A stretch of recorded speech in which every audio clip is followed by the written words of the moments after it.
안녕하십니까, 수부입니다. 오늘부터는 파워 회로에 대해서 설명을 해드리고, 실제 파워보드를 가지고 이제 검사하는 방법을 설명드리겠습니다.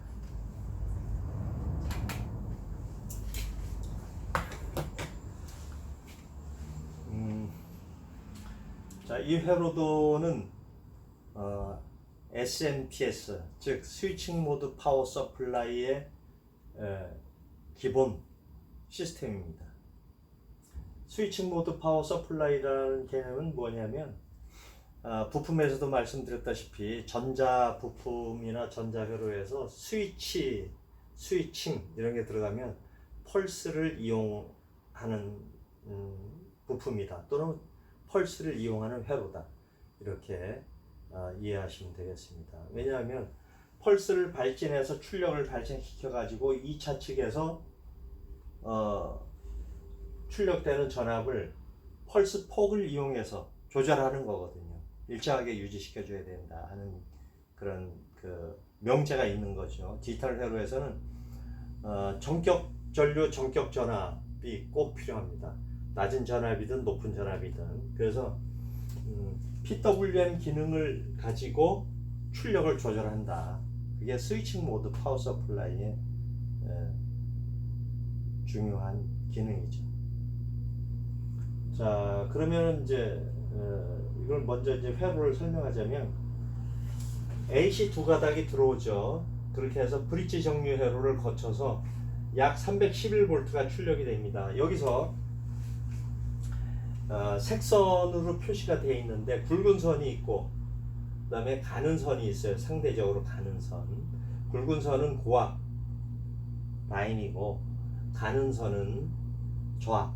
즉 청색 굵은 선은 DC 311V, 청색 가는 선은 이제 뭐 5V에서 뭐 20V 사이, 이렇게 이해하시면 됩니다. 그 다음에 AC는 빨간 선이죠. 빨간 선 두 가닥이 들어왔죠. 굵은 선이. 요거는 AC, 우리가 알고 있는 AC 220V. 실제로는 AC 311.08V가 AC 220이다. 이렇게 이해하시면 됩니다. 자, 전체적으로 봤을 때 AC 두 가닥이 들어오면 정류회로에서, 브릿지 정류회로에서 311V를 출력을 시키고, 트랜스에서 설명했다시피 1차 측은 고압 단자 2개와 저압 단자 2개가 있어요. 유도됩니다. 자기 유도라 그랬죠. 1차에서 1차로 유도되는 걸 자기 유도라고 합니다. 자기 유도된 파형을 고속 다이오드가 정류를 해서 한번 충전을 하고, VDD, PWM 컨트롤러의 VCC 단자, 즉 파워 서플라이, 전원 공급 단자로 들어가게 됩니다. 그렇게 되면 이 PWM IC가 이상이 없고 주변 회로가 이상이 없다면 이런 펄스 파형을 발진을 해요. 이 내부 회로에서 펄스를 만들어서 어디로 보내주느냐? 모스펫 FET의 게이트로, 1번 단자 게이트로 보내줍니다. 그러면 드레인에 들어와 있는 311V를 이 펄스가 311V를 스위칭해서 이렇게 바꿔줍니다. 강제로. 일직선, 예를 들어서 일직선으로 들어와 있는, 일직선으로 표현할 수 있는 직류 311V가 들어와 있는데, 이걸 강제로 펄스가 온오프죠. 펄스 온 오프가 고속으로 반복을 하면 이런 파형이 스위칭 파형으로 바뀝니다. 왜 이렇게 바뀌어주느냐? 트랜스는 1차에서 2차로 10,000V라도 직류는 넘어올 수가 없습니다. 그러니까 AC는 넘어올 수가 있어요. 그럼 AC처럼 파형을 만들어주는 거죠. 그래서 강제로 311V를 이렇게 파형을 만들어주면 2차 측에 코일이 감겨있죠. 2차 측에서 유도, 잡아당깁니다. 이걸 상호 유도라고 한다고 했죠. 1차에서 2차로 유도되는 걸 상호 유도. 그래서 상호 유도 원리를 이용해서 코일을 감아 놓은 거거든요. 그러면 2차 축으로 유도된 파형은 어떤 거냐? 이런 파형이 되겠습니다. 그렇게 해서 그걸 쇼트기 다이오드가 정류를 해요. 여기 보시다시피 주파수가 12.5471kHz, 12kHz라는 얘기죠. 물론 이 주파수는 일정하진 않아요. 항상 일정한 게 아니고 현재 이 회로에서 발생한 파형을 잡았을 때 12.5kHz가 나왔어요. 보통 이제 3kHz 이상은 이제 고주파라고 분류를 하는데 고주파 파형이죠. 이거를 누가 일반 다이오드는 정류를 해낼 수 없어요. 이런 고주파를. 일반 다이오드는 어떻게 한다 그랬죠? 60Hz짜리 60Hz짜리만 정류해낸다. 뭐 효율적이다 이런 얘기죠. 효율성 면에서 이 60Hz짜리 파형을 교류를 필터링할 수 있는 일반 정류 다이오드는 쇼트키 다이오드에 비해서 효율이 떨어진다. 이런 고주파 파형을 정류를 하는 한계가 있다. 그래서 쇼트키 다이오드가 개발된 겁니다. 그리고 그 쇼트키 다이오드가 이 고주파 파형을 정류를 해서 DC로 만들어져요. 그렇게 되면 자 이렇게 출력된 거를 이제 뭐 AD 보드나 메인 보드나 컨트롤 보드나 이런 다음 부하가 되죠. 부하. 이 파워 회로의 부하가 되는 회로에서 사용을 합니다. 자 그런데 여기서 이 출력에서 또 어떻게 출력에서 이 이제 프로그래머블 레귤레이터라는 통상 우리는 이제 TL431이라고 이렇게 생겼어요.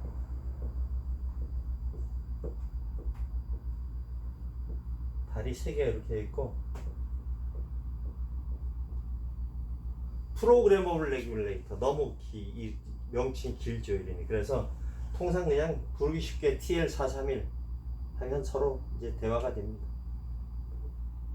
그래서 이제 TL431의 1번 단자가 2.5V를 인식을 하고 있어요. 그래서 프로그래머블 레귤레이터라고 합니다.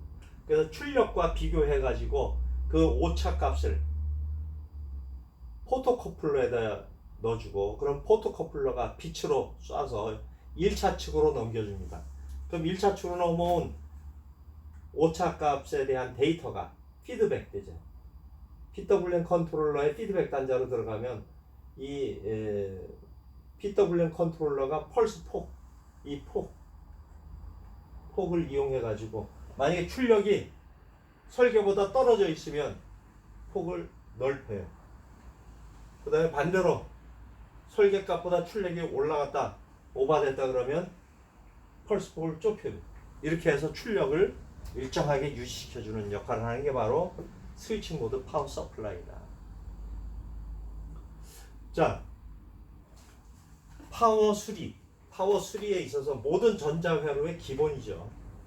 그리고 파워 수리를 잘하면 자신 있게 할 수 있다 그러면 모든 전자 수리에 최소한 70%는 먹고 들어갑니다. 자, 그러면 파워 수리하는 기본 그 개념을 설명을 해드릴게요. 파워 수리는 둘 중에 하나죠. 출력이 안 나온다는 거거든요. 전원 무가 되면 출력이 안 나오죠. 그런데 두 가지 형태가 있어요. 첫 번째, 휴즈가 끊어진 경우. 두 번째,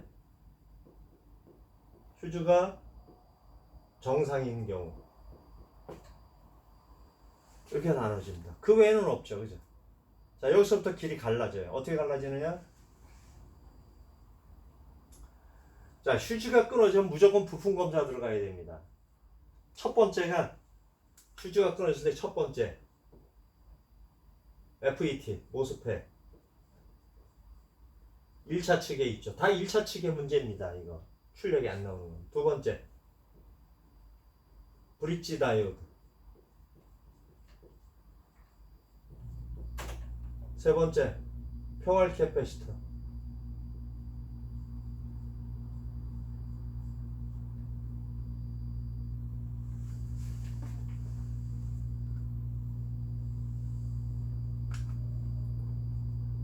그 다음에는 대표적인 요 세 가지인데 영순입니다. 영순이 모스펫 FET는 슈즈가 끊어졌을 때 모스펫은 영순이에요. 검사할 영순. 왜? 여기 FET가 쇼트나면서 슈즈가 끊어지는 거거든요. 두 번째, 브릿지 다이오드가 쇼트나도 슈즈 끊어집니다. 세 번째, 펄 캐패시터가 예를 들어 100 마이크로 450V짜리가 붙어 있는데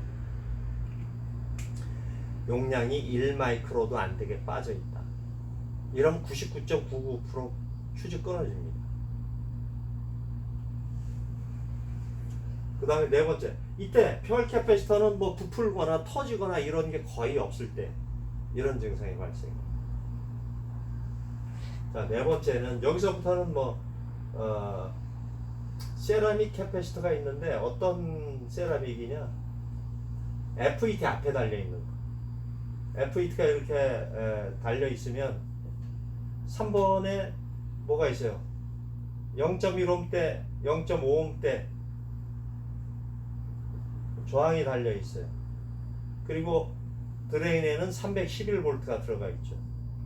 DC 311. 이 사이에 세라믹이 하나 걸려 있었고, 만약에 FET가 쇼트 나서 교체했어요. 근데 세라믹이 약간 느리끼리 한다든가 불구죽죽 하면은 같이 갈아주지 않고 FET 교체하고 슈즈 넣었다 그러면 100% 터집니다.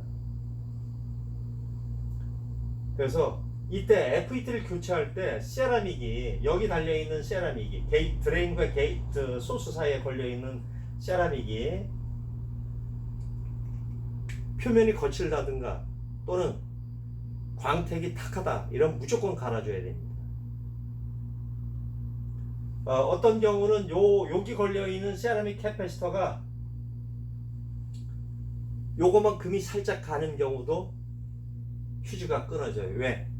벌써 여긴 그라운드 아닙니까? 한쪽엔 그라운드 붙어 있고 한쪽엔 고압 단자에 붙어 있잖아요. 그죠? 그러면 얘가 절연성이 떨어지면은 쇼트가 나요.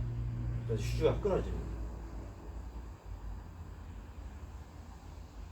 그 다음에 이제 AC 입력 회로 쪽에 부품들이 이상 있을 때도 퓨즈가 끊어지는 경우가 가끔 있습니다. 그런데 퓨즈가 끊었다면 이 순서대로 검사를 해야 됩니다.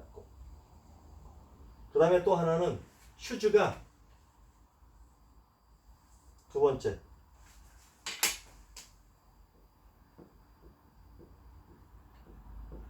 정상일 때 이때는 자 트랜스 하나짜리를 지금 우리가 회로를 보고 있으니까 이걸 기준해서 보면 퓨즈는 정상이야. 근데 출력이 안 나와요. 그럼 이건 뭐냐? PWMIC가 고장났다. 또는 PWMIC에 연결된 부품들이 장애를 줘서 정상적으로 펄스를 못 만들어낼 때 출력은 아무것도 안 나옵니다. 또 하나, 자 1차 측은 이상이 없는데 2차 측에서 쇼트기 다이오드나 요즘에 2차 측에는 이제 드라이버 회로가 달리는 경우가 많죠. 뭐 32인치, 뭐 40인치 이런 모델들도 2차 측에 드라이버 회로가 연결돼서 포함되어 있습니다. 그런 경우 드라이버 회로에 있는 모스펫, N채널 FET죠. 이것들이 쇼트 났을 때도 마찬가지. 출력이 정상적으로 안 넘어오고 대신 파형은 뜨는데 이게 붙어서 나와요. 좁혀져서 나옵니다. 이거 지금 1마이크로잖아요. 그죠? 이때도 여기도 마찬가지 붙어서 나와요. 그래서 1차 측에 파형을 찍어보면 파형은 나오는데 붙어가지고 이게 파형이 붙어가지고 구분이 안 돼요. 수평축을 오른쪽으로 계속 돌려서 넓혀야 어느 정도 알 수 있어. 이제 그런 경우는 2차 측의 쇼트로 인해서 2차 측의 쇼트기 다이오드나 N채널 FET의 쇼트로 인해서 출력이 죽는 경우, 그런 경우가 있죠. 자, 그러면은 실제로 간단한 파워보드를 가지고 검사해서 어떤 게 고장인지 판정하는 방법을 따로 보도록 하겠습니다.